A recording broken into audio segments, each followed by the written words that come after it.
Well, guys, I finished watching Avatar: The Last Airbender on Sunday. I watched all four parts of the series finale all at once, which was a pretty awesome experience. And I am now ready to give you my overall thoughts on the series.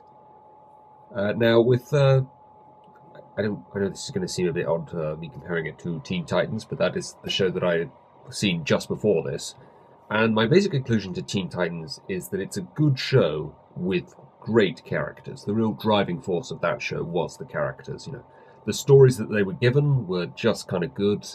In fact, a lot of them I thought were pretty poor. But what really kept me watching, what really engaged me about that show, was the characters that they had in that. With this show, it's actually kind of the other way around. I think it's actually a great show, great storyline, but I think it's just good characters. To be honest, there's only a couple of characters in this that I find really memorable: Sokka and Prince Zuko. Other than that, there are no characters really that really stand out to me as being really well fleshed out, really original kind of setup or idea to carry. There's a little bit actually that's pretty original about some of these characters, but nothing about, with the exception of Sokka and Zuko, that I would say Avatar: Last Airbender. Oh yeah, remember that character from Avatar: Last Airbender? They were great. There isn't really a huge amount of that in this show, and I think maybe that's maybe kind of deliberate, because this isn't so much of a character-driven show. It is more about the environment that they are set up in, all these concepts with the bending and everything. The basic reason two reasons actually, I decided to start watching the show in the first place was, first of all, everybody told me it was an awesome show, and I had heard nothing but good things about it. I just had to sort of see if it was true. And yes, overall, I would say yes, it is. It is a great show. But I also wanted to just sort of, out of curiosity, figure out exactly why this was a great show. What was it about it that made it work so well? And I think what really makes this a great show for me is it's just some really good writing. It's just some very solid writing. I really get the impression the writers are really giving a real attention to detail. First of all, I get the impression that they had this entire story planned out from even before they'd started writing the first episode. They're like, right, these characters are going to be here at the start, and they're going to be here at the end. They knew exactly where they were going with all of these characters and with the journey and how things were going to get resolved from before basically they even started writing the first episode. There's no kind of misdirection with any of the characters here. It seems like, particularly with Zuko, like they had the character arcs planned out very early on. So that to me is the greatest sort of attention to. They are just trying to give us a good show here, as opposed to just trying to see how many seasons they can get out of it before it gets cancelled, like a lot of shows are like only 3 seasons. You say it only had 3 seasons. That makes it sound like a failure, but no, they only wanted 3 seasons because they just wanted to give us a good show. So that's awesome. I love that. And real attention to sort of logical character behaviour, I think, is actually another thing I see in this. There's a number of times I've seen during the show where I thought to myself, I don't really know where this character is going or what they're going to do here. And then the character does something which I didn't expect, and then I'm like, oh, actually, that kind of makes sense. I can kind of see why they've done that. That's very clever. Or, a character will come in and say something, and I'm like, yeah, they're not going to believe them, or they're not going to want to do that. And then the character will say exactly that. No, I don't want to do that. Or no, I don't believe you, sort of thing. And then something else will come along that will make them believe them, or make them sort of think, oh, actually, maybe I should do this, or maybe no, I do believe them. It's like, yeah, there's very sort of good attention to detail that other people have sort of come in and pointed out, actually, that doesn't make sense. We need to fix it. Real good attention to the writing there. So I'm going to talk about, first of all, the 2 characters in this show that I really do love. First of all, Sokka. And it's kind of interesting, obviously a very sort of standard kind of comic relief type character. It's kind of interesting. I don't want to compare it too much to MLP, but there's an interesting kind of similar setup to Spike with Sokka, in that he has no bending. So in a sense, you may kind of assume that he's kind of useless. He's just kind of there, just providing comic relief and not really doing anything else. But no, Sokka is actually kind of the leader for sort of the latter part of the show. He's kind of directing everything. He's saying, right, we've got to do this, guys. We've got to do that and everything. And there's actually a line, I think, in one of the episodes in season 2 where Toph actually says to Sokka, you're kind of worthless. You've got no bending. And Sokka's like, well, I can still fight. He's obviously, it's not his fault he can't bend. So he's kind of enraged. He kind of has very much more of a thrust to prove himself. But, at the same time, very great sort of comic relief. And that's the sort of real memorable thing about Sokka. He's a little sort of childish and a little sort of unsure of himself. But at the same time, he sort of has that kind of overconfidence that makes for some good sort of comic relief. He's made to look like a bit of a fool from time to time, but at the same time, he has a reason to have self-confidence because he is kind of a leader at the same time. So it's a very kind of sort of difficult balance they have of being this leader, but also being this sort of bumbling idiot at times. And they get a great sort of balance. You never really feel like he sort of has a split personality at all, or you never quite feel like you can't really figure Sokka out. It feels sort of very natural, this sort of balance they've got between his warrior type personality and his comic relief type personality. And Zuko, I kind of sort of been sort of turning back and forth in my mind whether or not I think Zuko is a great character or if he just has a great character arc, because where he is at the start of this show and where he ends up, I never expected in a million years. I have never seen a character arc like that really before. I mean, when he first started out, I really didn't like the character Zuko. Oh, it's just a standard villain going after the hero type story. In every episode, it's going to be him almost getting to him, but not quite. And then it's just going to be him at the end of every episode sort of looking into the camera and saying, "I'll get you next time." But no, of course, that's not what happens with Zuko. He actually ends up sort of having a kind of Dances with Wolves kind of story arc. He switches sides, and it feels very natural. It makes a lot of sense, and I was really fascinated. I really did not know where they were going with Zuko because of the way they kept sort of cutting back and showing him and his frustration at not being able to get the Avatar, and you sympathised with him actually. You kind of almost, in sort of the course of the latter part of season 1 and season 2, you kind of almost wanted him to succeed. I mean, you didn't really want him to succeed because obviously, we still root for Aang. We want Aang to do what he's trying to do. We don't want Zuko to succeed in that sense, but we want Zuko to succeed because we don't feel like he deserves this. We want to see him welcomed back by his father, and he's got the short end of the stick here. He doesn't really feel like this is fair, and we sort of sympathise with him a little bit. We kind of want to see him achieve something. So that was really interesting. I just obviously just assumed Zuko was the main antagonist at the start. So it was kind of interesting the route he was taking, and then ultimately, obviously, I kind of saw where it was going towards the end of season 2. Then there's that sort of 180 turn back to the way he was before, and I'm like, why have they done that? Why are they just delaying the inevitable here by having him switch back at the end of season 2? And it was just so that he could be welcomed back into the Fire Nation. But then he really starts to question himself. Once he's been welcomed back, once he gets the thing he actually really wanted this whole time, suddenly now he's not so sure. And he actually decides, no, I'm going to betray the Fire Nation. I am actually going to go and help Aang. Very clever. I did not expect that either. Now, Aang's kind of a sort of Harry Potter type sort of setup in that he's someone who hasn't really asked for any kind of responsibility. He's just a sort of young, innocent kind of child. He just wants to live a normal life. But he's been thrown in at the deep end. He's been thrown into this big responsibility, fate of the world type thing. Everyone expects great things from him. And he's kind of unfazed by it. He's not really sort of not unsure that he's capable of doing this a little bit. I think he's more sort of when he gets informed of what the actual task is, that's more kind of what phases him. But just simply being the Avatar and knowing he has this responsibility, to try and save the world, that in and of itself doesn't really faze him too much. Now, as a character himself, he doesn't really come across as anything particularly memorable to me. He's just kind of a good kid, basically. So that kind of fell flat for me for a little bit. But the setup of his character and the way he was kind of unfazed by this responsibility, I thought that was very good, actually. Kitara wasn't really a fan of the whole Aang Kitara thing. I mean, it was kind of predictable. We kind of knew where it was going. And I was kind of hoping maybe at the end there might be some kind of an unexpected kind of twist to that whole thing, that they were leading up to and teasing us with. But no, they just kiss in the final scene, and that's it, really. There's nothing more to it than that. But Kitara,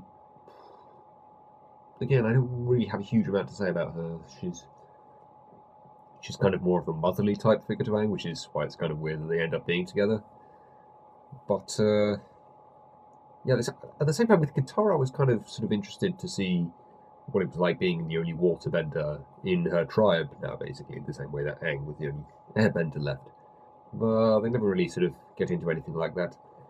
I was kind of hoping there might be something of a focus on the fact that she and Sokka are brother and sister. You know, I'm kind of a sucker for sibling type stories, so I was kind of wondering if they were going to focus on that at all. But no, there's never really anything like that in the show. But you know, I'm not going to criticize the show for things it doesn't try to do.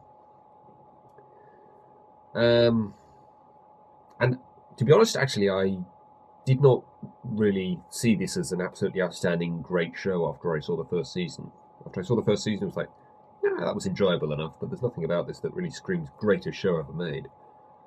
And then I saw the second season, you know, and much more of a sort of serial kind of feel to it. No real filler at all. Well, one quite obvious filler episode in the second season, but otherwise, all just big adventure, serial type story stuff. No episodes really, except for one that you could cut out and not miss anything. You had to watch basically 19 of the 20 episodes in season 2 to get the full story there. So that was really good. I think I just found earthbending a lot more interesting than waterbending as well. And the versatility of Tuff's earthbending as well. And I like the sort of set up with the idea of Tuff of being just this sweet, innocent little girl who's blind. You know, you assume she's kind of helpless, and actually, no, she's actually kind of a badass. Yeah, and the idea actually that she kind of likes being blind as well. She feels that she can see better with her feet.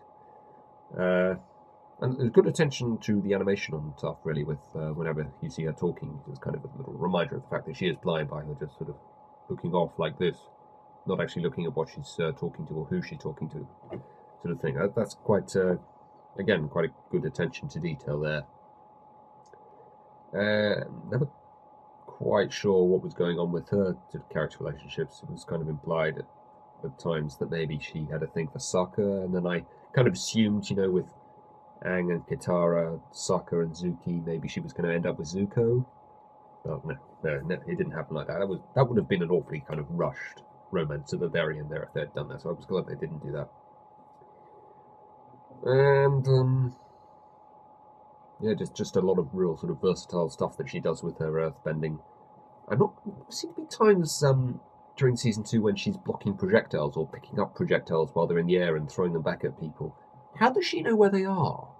I mean, they're not touching the ground or anything, so I don't quite understand how that works. That's maybe a little bit of a cheat, perhaps. So that bugged me a little bit. The only other major thing about this show I think that bugged me a little bit was there was maybe a little bit too much filler, considering this is quite obviously a serial type story, you know, with a very sort of obvious, you have to watch the episodes in order to understand it properly. This quite obviously is not a series, it's a serial. So for a show like that, I felt there was a bit too much filler. I mean, a lot of it was good filler, but there were times when I felt, you know, I'd start watching an episode and I'm like, it's a filler episode. Can we just get this over with and move on with the story? Everything. I don't know if maybe that was just the fact that I was getting through the show very quickly, perhaps. It was maybe what annoyed me about that, perhaps.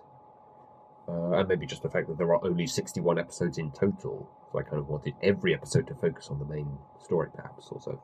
I don't know. But most of it was good filler. Most of it was sort of good messages. One particular episode I want to talk about specifically, because I have a lot to say about it. The Great Divide, an episode from season 1, where they come across these two groups of people who are prejudiced against one another because of some story from 100 years ago or something. And it's kind of interesting that they have two different interpretations of the same story. One that portrays one side as the bad guys, and another book that portrays the other guys as the bad guys. But it's quite obviously the same incident. They just don't quite match up with the details. And I thought that was kind of interesting. I didn't like the way Katara and Sokka kind of automatically just sided with each of the two groups. I kind of assumed at first maybe the lesson was going to be make sure you hear both sides of the story before passing judgment or something, but no, it's not really what happens. And in the end, I was kind of confused actually as to what the lesson was, because Aang has this little story about what really happened, and it was actually just these two kids and everything. And they're like, well, that's kind of stupid. Let's make up and forget about it. And then Aang confesses that he actually just made the story up, and I'm like, well, what are they trying to say here exactly? If there are two people who can't agree on something, you should make something up to make them agree. That's not a good way to resolve things. And honestly, if that had just been a story on its own, and genuinely did know what happened 100 years ago or something, I probably wouldn't be too bothered. It's the fact that he made it up. I kind of don't understand the purpose of that. What was the writing process there? We have this, great story about prejudice, and then Aang resolves things in telling them what really happened. And then at the end, he confesses that he made it up. Why add that in? Why not just have the story be real? So yeah, I didn't like that, and I would have liked to have seen Sokka and Katara learn something about not judging too quickly, perhaps, or something, because I didn't like the way that they just took each of the two tribes' sides there. And the only other major thing about the show that kind of annoyed me was the way that it ended. Aang goes into the Avatar state. Don't really like the Avatar state, to be honest. I feel like Aang's a bit too invincible when he's in the Avatar state. But thankfully, he doesn't go into the Avatar state too much during the show. And there's a lot of build up to him having to kill the Fire Lord, so you can kind of predict ultimately he's not going to kill the Fire Lord, and instead he's going to find some kind of alternative to defeating him, and he decides to take away his firebending. I like that. That's a good touch. That does make a lot of sense, that the Fire Lord would not be able to do what he's trying to do without his firebending. But the way he takes away his firebending didn't really make much sense to me. This whole thing with these blue and orange lights things coming down. It's like, the thing I like about this show, actually, generally speaking, is it's very easy to just start watching and understand exactly what's going on. So, there were no sort of like, what is this kind of moments. But that whole thing with the orange and blue lights, with their lights coming out of their eyes, sort of thing, like the heavens had opened and God was coming down and doing something. It was like, that was kind of a bit of a, the heck is this kind of moment. So yeah, it just sort of comes out of nowhere. I don't quite understand what's going on there, and why it takes away his firebending. So that was kind of a bit cheap, I thought. However, I like the way they wrap things up with, like the last 6 or 7 minutes and everything. That was quite good.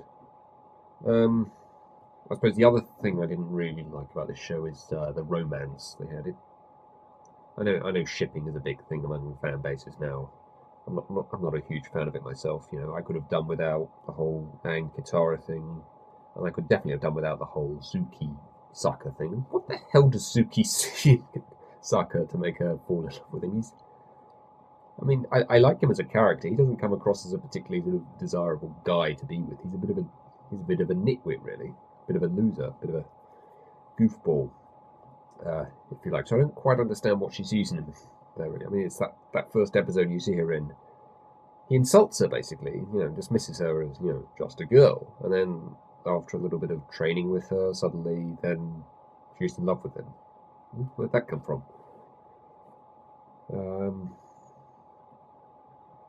Yeah.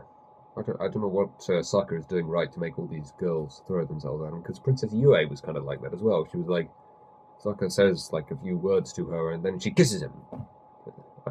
It's been a while since I've seen that episode, but that's how I kind of remember it. It was like Sokka just tried to speak to her a few times, and then she kissed him. It seemed to be basically what it was. But anyway, enough bashing of this show. It was a great show. Very much enjoyed it. Certainly enjoyed the last 2 seasons. Certainly particularly enjoyed the last 2 seasons. Excuse me. So yeah, fantastic show, and I would recommend it to anyone, whether you like anime or imitation anime, Western animation, whatever they call it now. I would recommend it to anybody, whether you're into this kind of thing or not. I'm going to go and watch the film now, see if that holds up anything like as well as the show, which, from what I've heard about it, it doesn't quite. So I will see you soon, guys.